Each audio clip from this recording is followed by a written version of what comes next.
A very successful one, Jeff. I think this year has been our greatest.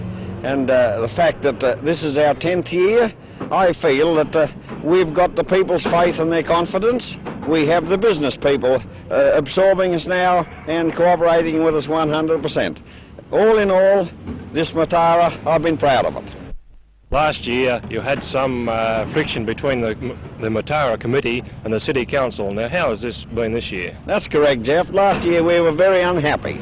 We were very unhappy because there was quite a lot of pinpricking and some friction. But this year our liaison with the City Council has been really wonderful. We have had no friction whatsoever in any sections at all. In fact, City Council set up a liaison committee to confer on various problems with the Matara Executive, and we've worked really well. The Lord Mayor has been really wonderful and been on our side, and all in all, Council have been really backing us. Ladies and gentlemen, Matara 1970 as crowned now by our Lord Mayor. Hip hip! Hip hip! Hip hip!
Well, I can honestly say there was no adverse reaction at all about it, because when we met the liaison committee of the council, we immediately said, when they suggested that they wanted us to go there, we were willing to go there, because that's after all where we originally started, and I think now it should be to the benefit of the Matara. There can be no more complaints about the grass being affected, because after all we're now on the gravel and the green grass is all around us.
Matara Princess, how do you feel now that the 10 days of glitter and socialising is over?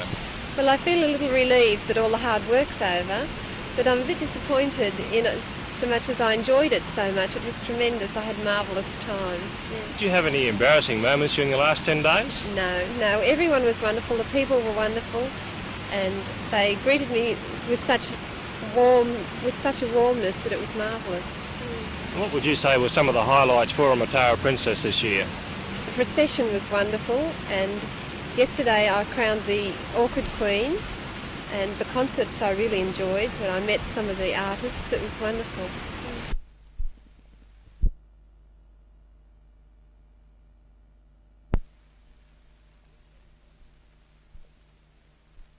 We feel, Jeff, that the future Mataras in Newcastle are going to get bigger. We've got our problems. We know we've got our problems so far as space is concerned. Insofar as our procession, we're going to more or less grow out of it, grow out of the size of Newcastle with it. Well, they'll have a marvellous time, and it's a tremendous experience for them. I don't think I've had such an experience. It was wonderful. I wish them the best. I must say this, that all carnivals or festivals of any description must have a carnival atmosphere.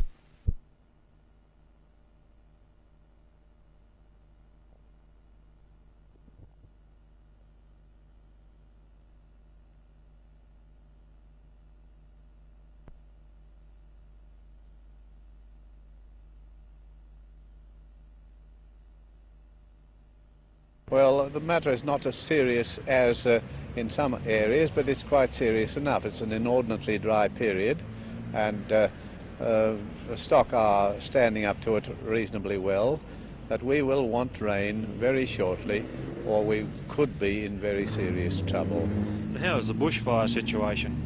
The fire danger is extreme, because there's a great cover of dry grass, and there are some careless people about, and although I don't like to point the finger at any particular section, there are persons who are employed by in connection with the power station who apparently are not aware of the dangers of bushfires and are apt to throw matches down, cigarette butts, and even deliberately, apparently, to light fires.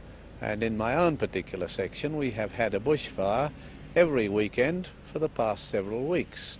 This has caused... Councillor Marshall, have any men lost their jobs through the current dry spell? I couldn't refer to any particular cases. We're rather fortunate in our district because we depend very largely on milk production, and we are in the milk zone, and people keeping up their quotas, although it costs them a lot of money to keep up their quotas, are able to keep up their income. It takes more money to earn it, but at the same time they are better off than we'll say people who are exclusively wool growing, or the people who are growing wheat in other areas.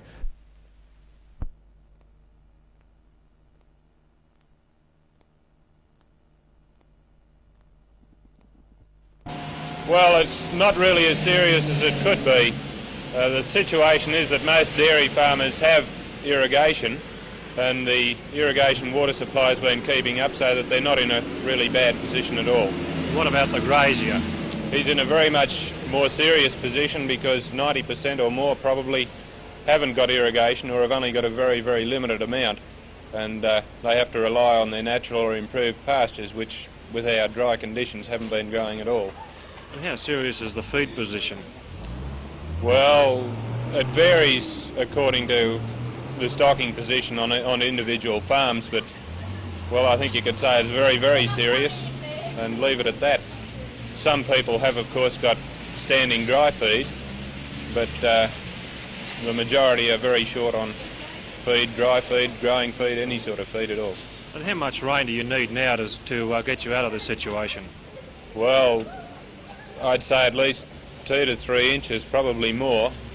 And of course the most important thing is that we have good follow-up rains within a matter of, say, 2 to 3 weeks to continue the good work that the first rains do.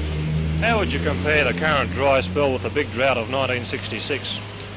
Well, I wasn't here during that drought, but speaking to graziers, they are of the opinion that this winter is as bad as the winter of 65. They're in a similar position, so that it's at least as bad as that drought then.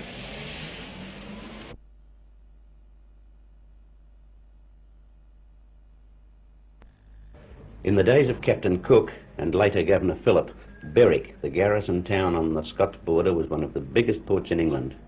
It was an ideal centre for the collection of prisoners. Berwick changed hands 40 times in the years of fighting between the Scots and the English, and always there were prisoners of war and political prisoners available to fill the jail, in addition, of course, to the ordinary malcontents. Berwick became one of the major ports as a result for the transportation of these unfortunates to the new penal colony of New South Wales. The jail is located on the top floor of the town hall, 3 stories above the ground. We asked Jackie Weatherburn, the caretaker of the town hall, to tell us the story of Berwick Jail. Now then, gentlemen, you are now in one of the oldest and best preserved jails in the country. All the time this was a jail, nobody ever escaped from it. Here we have the condemned cell, last used in 1823. The last person in here was a lady called Grace Griffin. She murdered her husband. She was the last person to be hanged and buried. Over here we have a special reinforced cell. This is the only cell that has iron bars through the floor, through the wall and across the door. This is where they would keep the likes of the top security prisoners nowadays. This cell was last used 55 years ago. Over here we have the branding irons and leg irons and so forth. Also kidney bottles. These were filled with cold water and put on their backs after they had been whipped. Now these are the branding irons, and they have the Berwick bear on them. The large one was for the gentlemen and the small one for the ladies. And all prisoners that were shipped to Australia as convicts were branded with these irons, so that if they ever escaped when they were in Australia, they knew they were convicts and they knew what part of the country they came from. This stone here is a licking stone. Now, the prisoners were supplied with one of these apiece. And instead of getting water, they used to lick this, and the saliva used to keep their mouth wet. These are the original Berwick stocks, last used in 1854. On the wall here we have various wanted notices and so forth. Also a letter reprieving 4 prisoners that were in this jail. They were sentenced to death but reprieved So they would be branded with the branding irons and then shipped to Australia as convicts. Up here we have a receipt for keeping 4 prisoners in the jail for a week in 1757, and the cost was 5 and 10 pence for the week. Along here we have the whipping rack, and this whipping rack is next door to the drunk cell, so that when the prisoners were being whipped, if they made a noise, they didn't interfere with anybody but the drunks. And this is the drunk cell, which has a sloping bed. They all slept together. Berwick being a garrison town and full of soldiers, this cell was never empty. There was 83 public houses round about this building, so you can understand there was quite a few drunks. Of course, the drunks were lucky. They went home the next day, but most of the other prisoners ended their lives up in New South Wales.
Professor, how far has the Great Hall project advanced already? Well, we received tenders from 10 contracting companies about a week or so ago, and we're now in the process of analysing these tenders with a view to entering into a contract for construction within the next few weeks. And how long will this construction take? Well, I'd expect it to be a 12-month contract. It's a pretty complicated one. I gather you're pretty happy with the design. I think the top lifts off here, doesn't it? Yes, it's a successful design in a competition. The architects being Anchor, Mortlock, Murray and Woolley, who also were the architects for our union building here, and the staff house, both of which have received awards for from the Institute of Architects. Well, what will this be used for? Primarily for major ceremonial functions in the university and for symphony concerts with the ABC. So the public who contributed, well, almost half the cost of it, will certainly get an opportunity to use it. I would say both at the university functions, because we will hold our graduation ceremonies in the main auditorium here, and you know that many parents come along to this, and also of course at the symphony concerts, which will be open to the public. The Great Hall is also the focal point of the entire campus. How long has it been this way? Well, from the original master plan, the Great Hall, together with the Union and the library, have always been the centres of the architectural interest around the main campus of the university. These other buildings are just the academic faculties, are they? Yes, these are the focal points of the composition, and these buildings, the ordinary academic buildings, come in to surround the main plaza. The idea is that the main approach to the university is through Rankin Drive. One comes up and parks on either side of the main entrance drive, and there is a ring road surrounding this group of buildings. And people come into the centre so that we have a pedestrian-free precinct. That you already have extended out from here and to here? Yes. In order to utilise a very interesting nature of the site, we've set this area aside here for engineering development, and this for architecture and applied science, and there will be footbridges going out in either direction over the ring road, so that the development in this area will be linked back with the centre, the library and the union. The lake, of course, is not there yet. The lake is not there yet. We need our money for buildings at this stage. One day we hope to get it. But there are other things not on the map which are there. For instance, the Teachers' College, I believe, is in here somewhere. Yes, that's been developed separately by the Department of Education. And what's this way up here? That's an area of the university site which is reserved for sporting development. Our first oval will be in this position, and construction will commence there very shortly. Now, this is one of the proposed roads that is not yet built, but some of these buildings here are in fact due for building in the near future, I believe. That's correct. The first stage of our hall of residence, which will accommodate 200 students, will be ready for tender in a month or two's time. We already have the general sporting field here, some squash courts and change rooms, which will ultimately serve the full development of the residential area. And this, in the extreme right here, is not the university at all? No, our site finishes here, and this is the headquarters of the Electricity Commission Northern Region. And how long until all this is complete, discounting the lake, for example? Well, the plan will look very much finished in another 5 years, but in fact throughout the whole scheme there are areas reserved for extensions and development of buildings, so that by the year 2000 we can accommodate 10,000 students on this site. Crystal balling a little bit, you don't intend them to be cramped in the way a lot of other universities are cramped today? Well, no, we hope we won't be. If of course we're forced to for one reason or another, to exceed the planned target of 10,000, well then of course we could become a cramped site.